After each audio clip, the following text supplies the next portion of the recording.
Hello friends, welcome again. I am here with another topic of class 12. That's My Mother at 66. It's by Kamla Das. Kamla Das is known as one of the greatest confessional poet of India. Rather we call poet because after feminism, male and female, both are called poet. We will not say poetess over here. So poet, Kamla Das.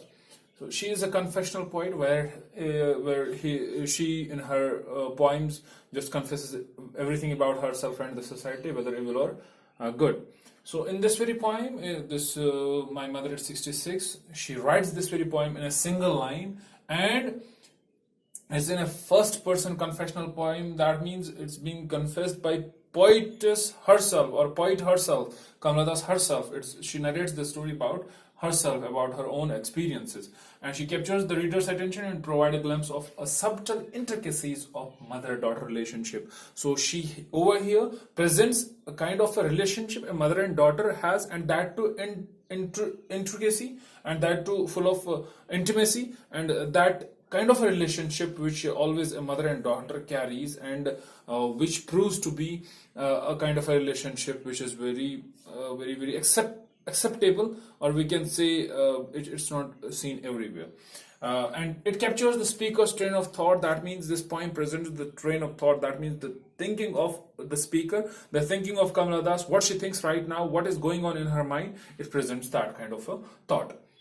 It conveys the insecurities and apprehensions of post persona about her rapidly aging mother and inevitable separation that must follow. Look, after aging, we always had a kind of a fear in our mind that maybe we will not be able to see our parents again. Maybe if you are going somewhere else, or your parent is going somewhere else after 70 or 80, you have that fear in your mind that you will not be able to see him or her again. So that fear is there in the mind of Kamla Das as she is going to drop her mother at Cochin airport, and her mother is going somewhere. So she has same kind of a fear in her mind that maybe she will not be able to see her mother again. And it deals with some of the things like aging. As we keep on watching our parents, we are able to clearly figure it out that they are aging and they are just going towards the end. And a person's love for her mother. Look, we love each and everybody, but mother's love is something different. We love our mother very affectionately. So it shows us a mother-child relationship, and how a child feels for her mother.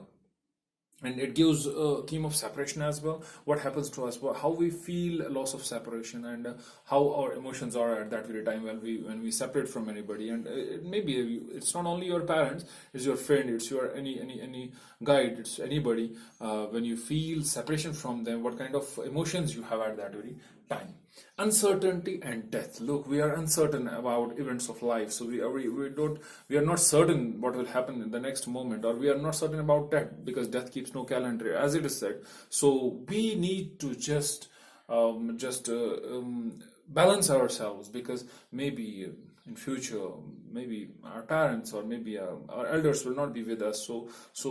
But that fear is always there in our mind. That fear is that pain is always in our heart, that we carry. And you'll see that this poem is very sensitive poem, and it's sensory and deeply sensitive, because it shows the emotions of a child towards his or her parents. So here are some poetic devices which are being used in this very poem. First is simile, where the poet says, face ashen like a corpse as a late winter's moon. The face of the mother is here related to a winter moon, and that too because winter is considered as death. So winter moon is pale, so that's why this comparison is being done, and it is direct comparison. That's why it is simile. Then it's metaphor, children spilling. Look, we spill usually water, any liquid spills, but here children spilling. It is children's are related to some kind of a liquid, so that's why. And there is indirect comparison. It's metaphor.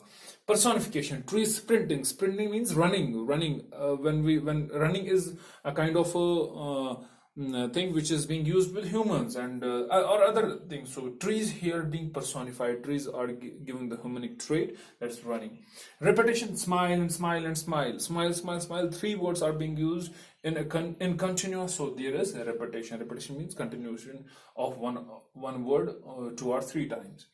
Rhyme scheme is free words. As I told you, in free words there is no rhyming scheme, so there is no rhyming scheme in this very poem. Now coming to the summary part.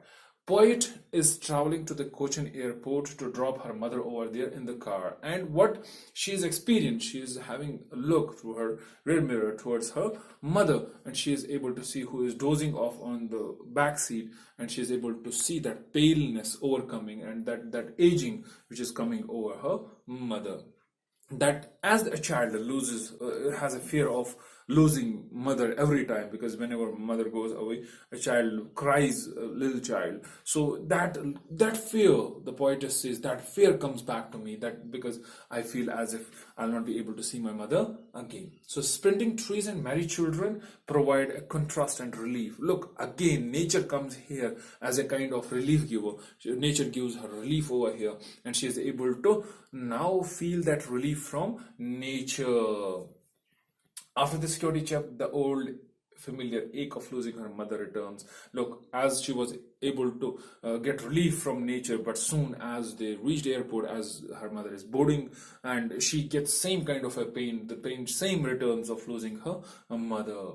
She tries to hide her emotions by smiling at her mother. She tries, because we don't show our smiles often. So we don't show our emotions often. So that's why she just hides those emotions and bids goodbye in a kind of a hope that she'll be able to see her mother again. Look, hope is the only thing which we have to keep every time when in despair. We need to keep hope that there will be time when these problems will just finish. So hope is a thing which gives us confidence to fight against it. First of all, we should have hope towards anything. So this hope is being just maintained by the poet, that in soon I will see my mother again.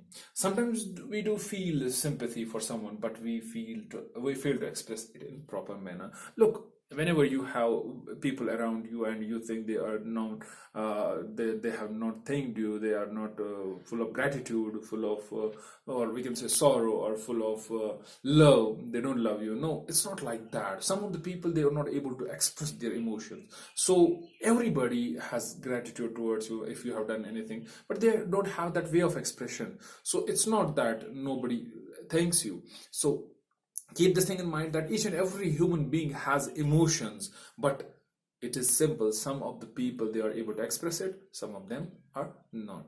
That was all for today. Thank you very much. Hope you liked it.